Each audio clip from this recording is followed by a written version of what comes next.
আমাদের দেশে উলামায়ে কিরামরা সকলেই জানে আব্দুল্লাহ ইবনে মুবারক রাহমাতুল্লাহ আলাইহি বহুত বড় জলিলুল কদর একজন মুহাদ্দিস। জলিলুল কদর মানে ইমাম বুখারীর উস্তাদ। অত বড় মুহাদ্দিস আল্লাহর দুনিয়ায় উনার পরে আর আসে নাই। এত বড় মুহাদ্দিস, সমস্ত মুহাদ্দিসের গোড়া যাইয়া ওখানে যে বসে। এই আব্দুল্লাহ ইবনে মুবারক রাহমাতুল্লাহ আলাইহি একজন মুরিদ ছিল, কর্মকার। তো এই কর্মকার মুরিদ আব্দুল্লাহ ইবনে মুবারক রাহমাতুল্লাহ আলাইহির দেয়া ডিরেকশন আর সবক নিয়ে আমল করতেন। আব্দুল্লাহ ইবনে মুবারক রাহমাতুল্লাহ আলাইহির বৃদ্ধ বয়সে ইন্তেকাল হয়ে গেছে। ইন্তেকালের পরে আব্দুল্লাহ ইবনে মুবারক রাহমাতুল্লাহ আলাইহির একজন শাগির্দ, একজন খলিফা স্বপ্নে দেখছে আব্দুল্লাহ ইবনে মুবারককে। স্বপ্নে দেখছেন, দেখে বলতেছে, হযরত আল্লাহ পাক আপনার সাথে কেমন আচরণ করছে, আল্লাহ পাক আপনার সাথে কেমন ব্যবহার করছে। আব্দুল্লাহ ইবনে মুবারক রাহমাতুল্লাহ আলাইহি বলেন, আল্লাহ পাক আমার সাথে অনেক ভালো ব্যবহার করছেন। আলহামদুলিল্লাহ, অনেক ভালো ব্যবহার করছেন। আমি যতটা আশা করছি তার চেয়ে আল্লাহ পাক ভালো ব্যবহার করছেন। তবে আমার বাড়ির পাশের এক কর্মকার, আমার বাড়ির পাশের এক মুসলমান কামার কর্মকার, তাকে আল্লাহ পাক কোন কোন দিক দিয়ে আমার চাইতে সম্মান বেশি দিয়েছে। আব্দুল্লাহ ইবনে মুবারকের ইন্তেকালের এক সপ্তাহ পরে কর্মকারও মারা গেছে, দুইজনই মারা গেছে। শাগির্দ খলিফা স্বপ্নে দেখে আব্দুল্লাহ ইবনে মুবারককে জিজ্ঞেস করছে, হুজুর আপনার সাথে কেমন আচরণ করছে? আল্লাহ কয় খুব ভালো ব্যবহার করছে, তবে আমার চাইতে কর্মকারকে আল্লাহ তাআলা সম্মান ইজ্জত বেশি দিয়েছে কোন কোন দিক দিয়ে। ঘুম ভেঙে গেছে, খুঁজে পাচ্ছে না ব্যাপারটা কি। আমার জানা মতে বুজুর্গ বলতেছে, আমার জানা মতে বর্তমান বিশ্বে আব্দুল্লাহ ইবনে মুবারকের অদ্বিতীয়, আব্দুল্লাহ ইবনে মুবারক অদ্বিতীয়, তার কোনো দ্বিতীয় নাই। ইনি মারা গেলে এই জামানায় সবচেয়ে বেশি সম্মান তিনি পাবে। কর্মকার তার চেয়ে কোনো কোনো দিক দিয়ে আগায় যায়। কারণ কি? কর্মকারকে খুঁজতে গেছে, যাইতে যাইতে যাইতে যাইতে পাইতে পাইতে কর্মকারকে পেয়ে গেছে। কর্মকারের বাড়ি আব্দুল্লাহ ইবনে মুবারক রাহমাতুল্লাহ আলাইহির বাড়ির রাস্তার অপোজিটে ছোট্ট একটা ঝুপড়ি ঘর, সাধারণ সাধারণ পাতা পুতো দিয়ে বেড়া দিয়া, পর্দা আছে 100%।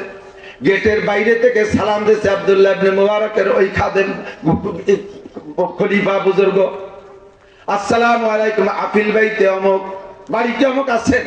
বাড়ির ভিতরে তো জবাব আসে না। একটা মহিলা জবাব দিয়েছে, বাড়ি তো কর্মকার সাহেবের বাড়ি, উনি বাড়ি নাই, কোথায় গেছে? উনি ইন্তেকাল করছেন। জিজ্ঞেস করছেন উনি কি করতেন একটু বলবেন? মহিলা বলতেছে, আব্দুল্লাহ ইবনে ওই আমার স্বামী ছিলেন একজন কর্মকার, মূর্খ, অশিক্ষিত, একেবারে কিছু জানতেন না। তবে আমার স্বামীর 3টে গুণ আমার মনে আছে। একটা হলো উনি লোহার কাজ করতেন, হাতুড়ি পিটাইতেন। প্রত্যেকটা হাতুড়ির পিটানোর সময় আমি শুনেছি জিকিরের সাথে হাতুড়ি মারতেন, লা ইলাহা কইয়া হাতুড়ি উঠাইতেন, আর ইল্লাল্লাহ বলে লোহার উপরে মারতেন। লা ইলাহা ইল্লাল্লাহ, লা ইলাহা ইল্লাল্লাহ, লা ইলাহা ইল্লাল্লাহ, এমন করে উনি লোহায় পিটাইতেন। যখন একদিন আমি দেখেছি লা ইলাহা কইয়া হাতুড়ি উঠাইছে, ইল্লাল্লাহ বলছে জবানে, কিন্তু হাতুড়িটা লোহার উপরে মারে নাই, হাতুড়িটারে বাইরে মাটিতে ফেলে দিয়েছে। ঘটনা ছিল যখন লা ইলাহা কইয়া হাতুড়ি উঁচু করছে, ইল্লাল্লাহ বলার আগে মসজিদে মুয়াজ্জিন আযান দিছে, আল্লাহু আকবার, আল্লাহু আকবার। মুয়াজ্জিনের আযান কানে যাওয়ার সঙ্গে সঙ্গে উনি হাতুড়িটাকে লোহার উপরে নামাইরা সাইডে ফেলে দিয়েছে, ইল্লাল্লাহ জবানে বলছে। আমি যে বললাম ওগো স্বামী, ইল্লাল্লাহ বললেন, হাতুড়িটা নিচেও ফেলাইলেন, সাইডে না ফেলাই লোহার উপরে যদি মারতেন আপনার কাজ তো একটু আগায় যাইতো, আপনি এইটা কেন করলেন? বলার সঙ্গে সঙ্গে স্বামী আমারে ধমক দিয়ে বলে, তুমিও কি মুনাফিক হয়ে গেছো? কি মুনাফিক?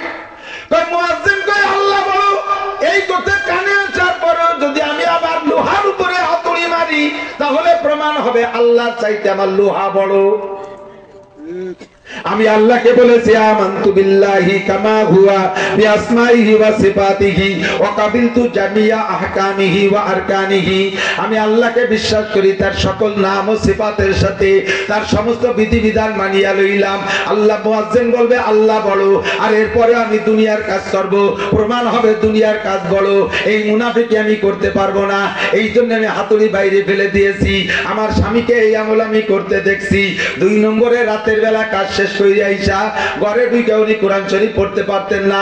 ওই যে আমার তাকের উপর একখান কোরআন শরীফ, ওই কোরআন শরীফটা বুকের সাথে জড়িয়ে ধরে বারবার বলতেন হাদা কালামু রব্বি, হাদা কালামু রব্বি, এইটা আমার রবের কালাম, এইটা আমার আল্লাহর কালাম।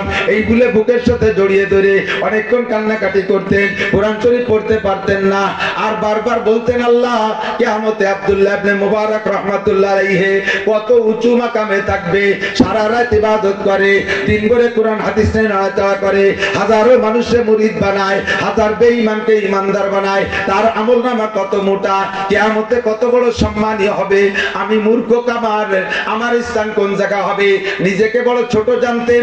আব্দুল্লাহ ইবনে মুবারককে সর্বক্ষণে ভাবে প্রশংসা করে বড় জানতেন। ওনার এই 3টি আমল আমি দেখছি। স্বামীর বিবরণ স্ত্রীর মুখ থেকে শুই না, বুজুর্গ চলে গেছে, যাইয়া আবার পরের দিন ঘুম হইছে, ঘুমের মধ্যে আবার আব্দুল্লাহ ইবনে মুবারককে স্বপ্নে দেখছেন। দেখে বলছে হযরত আমি তো কর্মকারের বিস্তারিত জেনে আসছি, আপনার চাইতে তার মর্যাদা বেড়ে যাওয়ার কারণ কি? হুজুর বললেন তাকেও আল্লাহ পাক জান্নাত দিয়েছে, তার নামাজ ভালো, তার রোজা ভালো, তার সবকিছু ভালো, তার লেনদেন ভালো, ইবাদতে পরিপূর্ণ, এজন্য সে জান্নাত পাইছে। বাকি আমার চাইতে একদিক দিয়ে এগিয়ে যাওয়ার কারণ হলো সে জীবন ভরে নিজেকে ছোট জানতো আর আমাকে বড় জানতো, আলেমরে বড় জানতো, উলামায়ে কেরামকে সম্মান করতো, আলেম উলামাকে দামি জানতো, নিজেকে বড় ছোট জানতো। এই জন্য আল্লাহ নবী বলেন মান তাযা লিল্লাহ রাফাহুল্লাহ, যে নিজেকে নিজে আল্লাহর রাস্তায় ছোট জানে, আল্লাহ পাক তাকে জান্নাতের মধ্যে বড় কইরা দেয়।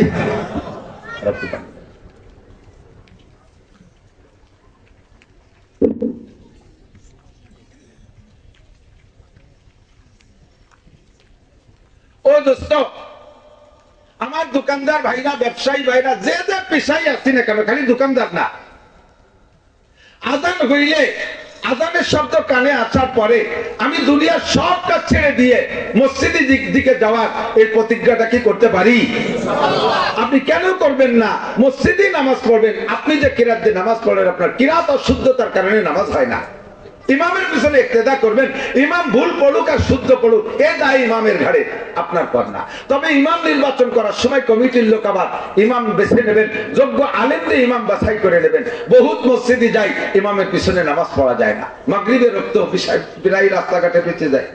ঢুকছি মসজিদে, ঢুকে দেখি ইমাম সাহেবের চেহারা বড় সুন্দর, গায়ে আবা আছে, আবা দেখেন না, যে বোরকার মধ্যে টুপি দেড়া তুসা সোনালি গোল্ডেন কালারের টুপি, আবার রুমাল উপর দিয়ে তার উপরে টায়ার একখান বেচাইছে, দেখতে শুনতে সুন্দর কম না, কিন্তু কিরাত যা পড়তেছে তাতে তার পিছনে ইক্তেদা করা যায় না।